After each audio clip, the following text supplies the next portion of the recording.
el título del sermón del día de hoy es el precio de Cristo. Y creo que el nombre obedece a lo que vemos en este pasaje. La economía es una ciencia social que estudia los recursos, la riqueza, la distribución de estos recursos, la producción, etc. La economía mide los asuntos a nivel global y a nivel personal, y el objetivo principal es la optimización de estos recursos que son escasos. Creo que esa es la palabra principal y el motivo de la ciencia. Hay una limitación en la obtención de los recursos que hace necesaria su optimización. ¿Verdad? Los recursos son escasos y por lo cual nosotros necesitamos administrarlos correctamente. La comida es limitada, necesitamos racionarla. Los ingresos son limitados, necesitamos presupuestarlos. Los empleados son limitados, por lo cual deben capacitarse. La economía es la ciencia de la administración de los recursos escasos. Y una forma de medir la escasez de los bienes es a través del precio. Si algo tiene mayor precio, es más escaso y por ende más valioso. Si algo es barato, es menos escaso y por ende menos valioso. La comida, por ejemplo, aunque es necesaria, es más abundante que los diamantes, por ejemplo. Por eso, en una economía normal, un diamante se vende en una tienda, en un centro comercial, a un precio mucho más alto que la comida en el mismo centro comercial, dado que los restaurantes en ese mismo centro comercial abundan más. Pero ¿qué pasaría si estamos en el desierto y tenemos un diamante y una porción de comida? El diamante se vuelve insignificante y se daría, sin pensarlo, a cambio de la única porción de comida. Esto me lleva al segundo punto de la economía, y es que es una ciencia social. ¿Qué quiere decir esto? Que depende de la sociedad, de la perspectiva de la sociedad y del individuo. El valor se le asigna dependiendo de las circunstancias y en última instancia del individuo que las valora. De modo que para mí, a quien no me gustan los diamantes, nunca cambiaría los ahorros de mi vida para comprar uno. Pero sí gastaría mis ahorros para comprar una casa o un vehículo que lo considero más valioso. Pero hay personas que venden hasta su familia por un diamante. En el tema de hoy tenemos tres agentes económicos, que son los escribas y fariseos, María de Betania y Judas Iscariote, que tienen un bien, están buscando un bien, un recurso, cuyo nombre es Jesús. Cada uno le ha asignado un precio y un valor que está dispuesto a gastar para obtenerlo. Veamos la lectura.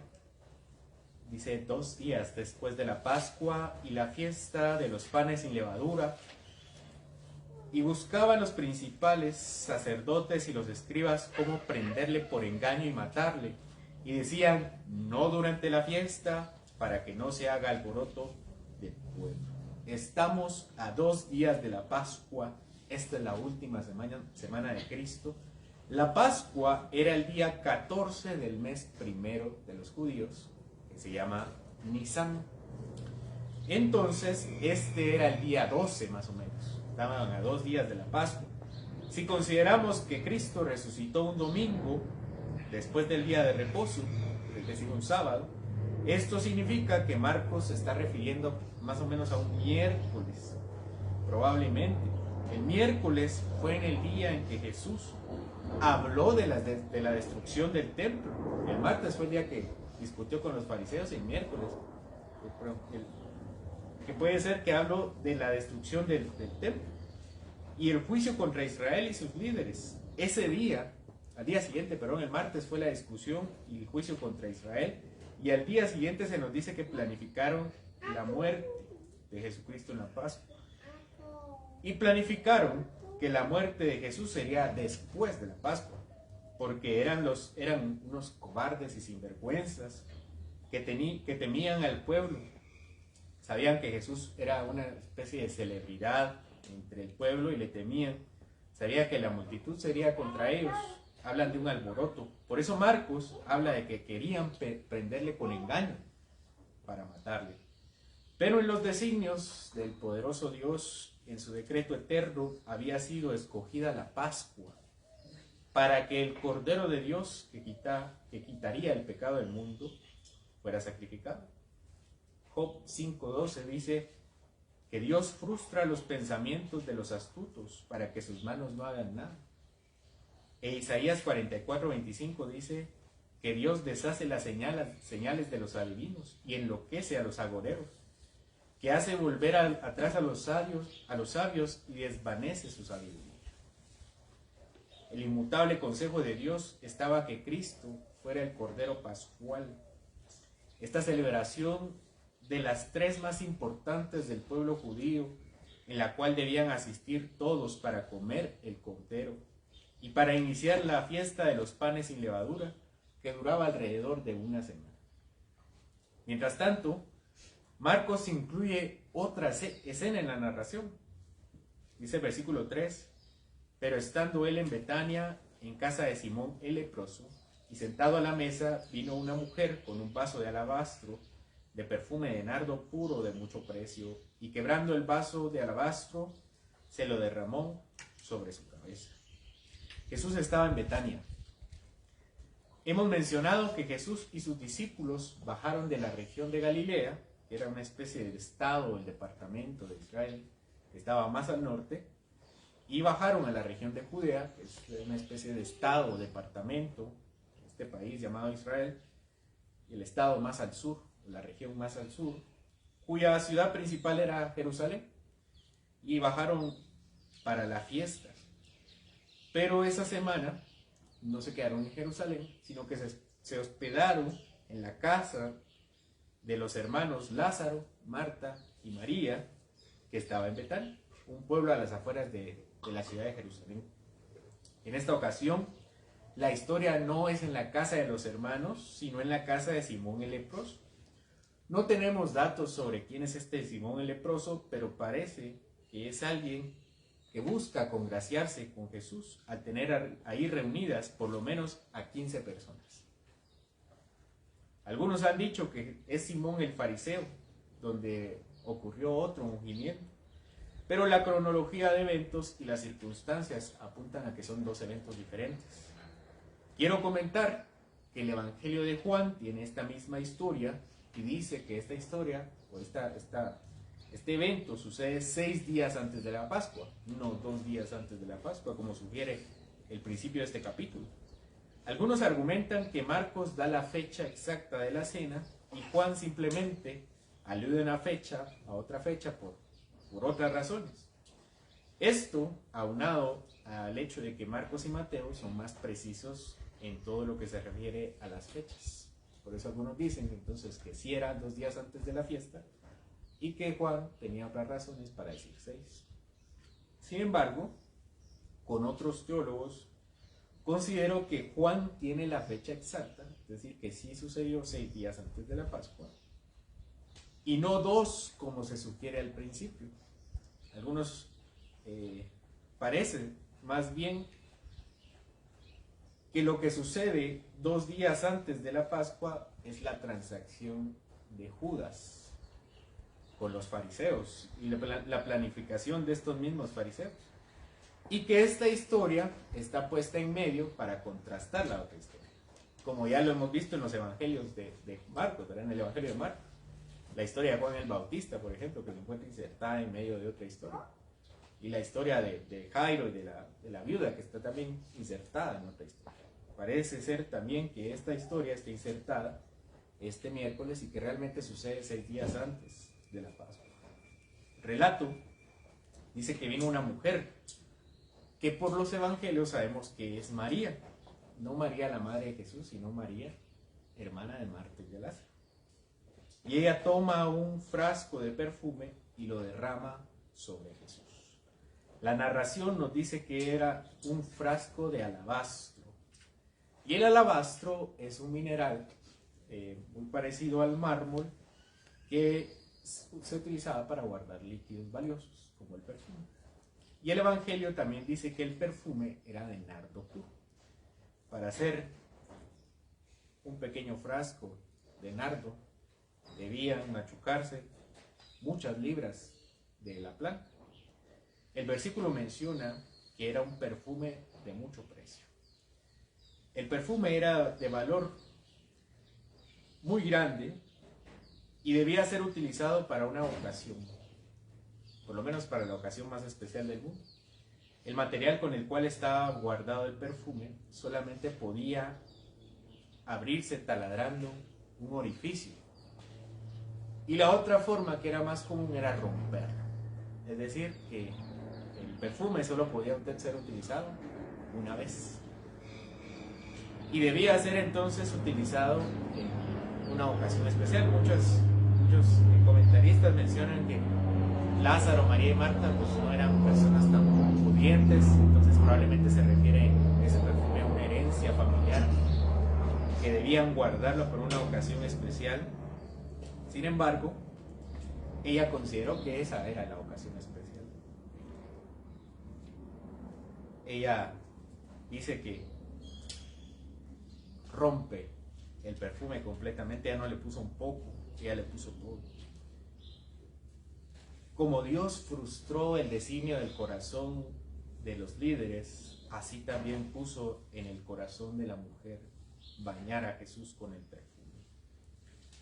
No estoy seguro que María estuviera consciente de lo que sería este ungimiento, que sería tal vez la última cena importante que tendría con Jesús, pero Dios la movió para aprovechar esa gran celebración. María no escatimó en gastos ni en costos para hacer lo que se había propuesto. Cantares, capítulo 1, dice, versículo 12: mientras el rey estaba en su reclinatorio, mi nardo dio su olor. Racimo de flores de aleña en las viñas de Engandi es para mí mi amado. El rey estaba sentado y la bien amada María de Betania dejó caer su perfume. Así es la iglesia, que ama a Cristo su amado. Su Cristo es el bien más preciado y la joya más brillosa, su moneda más cara y sus ungüentos más delicados, su virtud más buscada y el único propósito de su vida. El Catecismo de Heidelberg dice en su pregunta primera: ¿cuál es el único consuelo del hombre, tanto en la vida como en la muerte? Y el Catecismo responde que yo, con cuerpo y alma, tanto en la vida como en la muerte, no me pertenezco a mí, sino a mi fiel Salvador Jesucristo, que me libró del poder del diablo, satisfaciendo enteramente con su preciosa sangre por todos mis pecados, y me guarda de tal manera que sin la voluntad de mi Padre Celestial, ni un solo cabello de mi cabeza puede caer. Antes es necesario que todas las cosas sirvan para mi salvación. Por esto también me asegura por su Espíritu la vida eterna y me hace pronto y dispuesto para vivir delante de su santa voluntad. Fin de la cita. Nosotros le pertenecemos y Él nos pertenece. Nosotros para Él valemos su vida y debería para nosotros valer la nuestra. Debería ser mucho más que nuestros bienes más preciados y mucho más que incluso nuestros seres más queridos. María de Betania amaba mucho al Señor y nos ha dado ejemplo que las muchas excusas deben ser puestas a un lado. Fue María quien estaba a los pies de Jesús escuchando la palabra de Dios. Como dice también Cantares 4:2, tus dientes como manadas de ovejas trasquiladas que suben del lavadero, todas crías gemelas. Tus labios como hilo de grana y tu habla hermosa.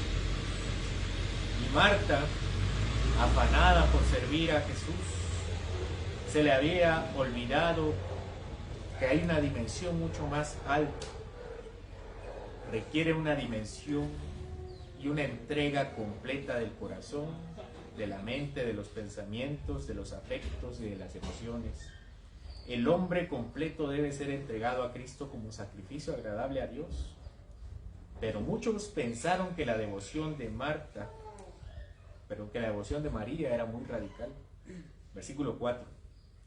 Y hubo algunos que se enojaron dentro de sí y dijeron: ¿para qué se ha hecho este desperdicio de perfume? Porque podía haberse vendido por más de 300 denarios y haberse dado a los pobres, y murmuraban contra ella. Dice la palabra que se enojaron, pensaron y murmuraron. La causa de su enojo era el costo del perfume, que para ellos había sido un perfume desperdiciado. Así como Marta servía al Señor haciendo los oficios, probablemente la comida, ellos disfrazaron su falsa devoción a través de una máscara de piedad. Ellos no se preocupaban por los pobres. Jesús sí. Jesús era pobre. Ellos también eran pobres. En 2 ocasiones Jesús quiso darle de comer a una multitud, y cuando se los dijo a los discípulos, ellos pusieron excusas para no darles de comer. Es que es muy fácil de disponer del dinero ajeno, del perfume de la otra. Si alguien ha puesto en su corazón servir a Dios de tal o cual manera, en lugar de murmurar, deberíamos alentarlos y más aún seguir su ejemplo.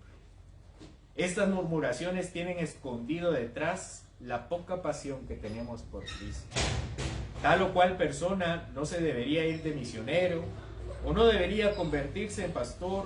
Tal o cual persona no debería abandonar su empresa o dar mucho dinero a los pobres o a cualquier causa de Cristo. Si Dios lo ha puesto en el corazón, es un pecado no hacerlo. Y es un pecado mayor murmurar contra aquellos que sí lo hacen. Versículo 6. Pero Jesús dijo: dejadla. ¿Por qué la molestáis? Buena obra me ha hecho. Siempre tendréis a los pobres con vosotros, y cuando queráis les podréis hacer bien, pero a mí no siempre me tendréis. Esta ha hecho lo que podía, porque se ha anticipado a ungir mi cuerpo para la sepultura. De cierto os digo que donde quiera que se predique este evangelio en todo el mundo, también se contará lo que ésta ha hecho, para memoria de ella. Jesús la defendió. Así como serán exaltados aquellos que dejen todo por Cristo. Quien poco ha dejado, poco recibirá. Y el que tiene 5 denarios recibirá otros 5, y el que tiene 2 recibirá 2 más. Pero el que tiene poco y no hace nada con lo poco que tiene, recibirá un severo regaño del Dios Todopoderoso. El gran valor que María tenía por Cristo es su escasez. Es decir, ¿cuántos Cristos existen? Solo uno. ¿Y cuándo le tendría igual María en ese momento? Solo una vez. El principio de economía es el precio. Es que el precio es algo subjetivo. Pero se supedita a la escasez del bien. Mucha comida, pocos diamantes, valen más los diamantes. Pero un diamante y una porción de comida da más valor a la comida.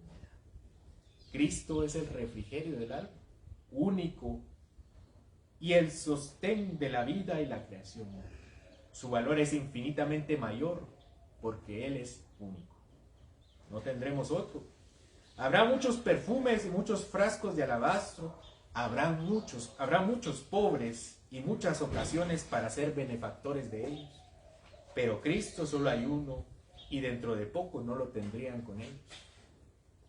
Jesús ya se los había dicho, tenía que morir. Él tenía que dar su vida. Ya no iban a tenerlo como en ese momento lo tenían. Lo iban a asesinar. Y valuaban más un perfume o a otras personas como los pobres más que a Él. Pero la devoción que ella tenía fue reconocida y recompensada. Así se nos dice que cada vez que se cuente esta historia será para su reconocimiento y también lo es para vergüenza de sus discípulos.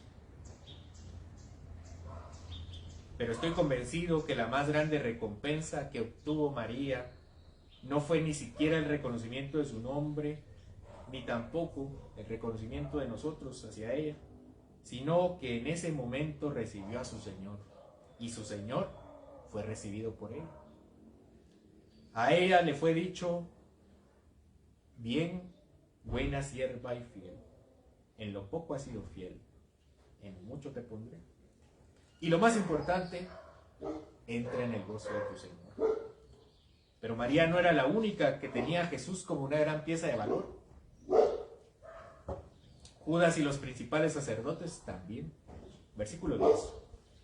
Entonces Judas Iscariote, uno de los 12, fue a los principales sacerdotes para entregárselo. Ellos, al oírlo, se alegraron y prometieron darle dinero, y Judas buscaba oportunidad para entregarlo. Judas se los iba a vender por dinero. Y los principales se alegraron por recibirlo, por comprarlo. Nuevamente, en economía, uno sacrifica aquello por lo que tiene más valor. Un millonario enfermo cambiaría todo lo que tiene por aquello que tiene poco, que es salud. O una gran celebridad cambiaría toda su fortuna por un poco de amor verdadero, que también escasea. Aquí los fariseos estaban dispuestos a dar unas monedas de plata por una persona, y Judas estaba dispuesto a entregar a un simple nazareno por recibir un pago sencillo. Pero en este negocio estaba la vida eterna. La muerte de Cristo significaría nuestra muerte, pero también significaría nuestra resurrección. Esta simple evaluación tendría para nosotros un gran valor. Este simple negocio para nosotros sería de gran utilidad. Como dijo el teólogo medieval Rabano Mauro, y cito: alégrate, cristiano, porque en el negocio de tus enemigos ganaste tú. Pues lo que Judas vendió y los judíos compraron, tú lo adquiriste. Fin de la cita. Adquirimos el bien más preciado y el más grande tesoro, que no es la vida eterna, ni siquiera la salida del infierno, mucho menos un año nuevo lleno de riquezas y salud, ni logros mundanos. Ganamos a Cristo mismo. Porque el cielo no es valioso por sus calles de oro y su mar de cristal. El cielo es valioso porque Cristo está allí. De modo que pecamos cuando no deseamos a nuestro Señor, ni deseamos hacer su voluntad. Y nuestra falta de compromiso con Él o nuestra falta de evangelismo no se debe a pocos recursos o a la mucha timidez. Nuestra falta de compromiso con Él denota poco amor. Pero afortunadamente, el mismo que fue entregado por Judas, asesinado por los sacerdotes y abandonado muchas veces por nosotros, es el mismo que quita de nosotros el pecado y nos da amor por Él. Así como Cristo puso en el corazón de María dar todo lo que tenía por Él, Cristo muere en la cruz ese fin de semana para quitar de nosotros la pena y el destino fatal, para que nosotros entendamos que Él es el Dios verdadero, para que podamos decir juntamente con el apóstol Pablo: todo lo que tenía por valioso, hoy lo tengo por basura para ganar a Cristo. No que lo haya logrado ya, ni que sea perfecto, sino que avanzo para ver si alcanzo aquello por lo cual yo también fui alcanzado. Señor, te tenemos por nuestro máximo bien y por nuestro mayor logro, haberte conocido, Señor. Que hoy te conocemos y te admiramos, y hoy deseamos venir delante de ti para obtener también ese mismo valor a tus ojos, el que tú has dado tu vida por nosotros, Señor, para el rescate de aquellos que te despreciamos, para el rescate de aquellos que te han olvidado como nosotros solemos hacerlo. Sin embargo, tú nos amas y nos has demostrado tu amor incondicional este año. y esperamos el mismo amor para el siguiente, y que ese mismo amor nos llene a nosotros al punto de dar lo más valioso que tenemos por ti, por tu causa, Señor, en nuestro compromiso hacia ti, en nuestro amor por ti. Que deseemos que más y más personas te conozcan a ti como nosotros te conocemos, y que si alguno de nosotros se ha cambiado por 30 monedas de plata o ha planificado tu muerte, podamos hoy venir en arrepentimiento y fe para que recibamos de ti el perdón, que recibamos la gracia y recibamos, Señor, el maravilloso conocimiento de acercarnos a ti. En el nombre de este precioso Jesucristo te lo pedimos. Amén. Pongámonos de pie para